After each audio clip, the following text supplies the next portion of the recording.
Mag-walking nga tayo. Tingnan natin kung anong meron dito sa neighborhood na ito. We are in Edmonton, Canada. Ako ay nakituloy sa isang kaibigan dito na mabait. She was my classmate during the college days. And they were the ones who received me, and I stayed with them for almost few days. We are going out for a walk to the neighborhood. Ang napansin ko dito sa Canada, kinareer talaga nila ang pagtatanim ng mga trees. Marami siyang trees, all neighborhood, yung sa mountains, sa gilid ng mga kalsada is full of greens, full of trees.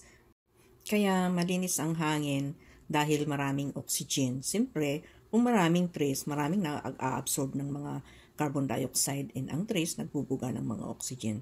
So we walk all the way to the home, go around to the town where you can buy everything.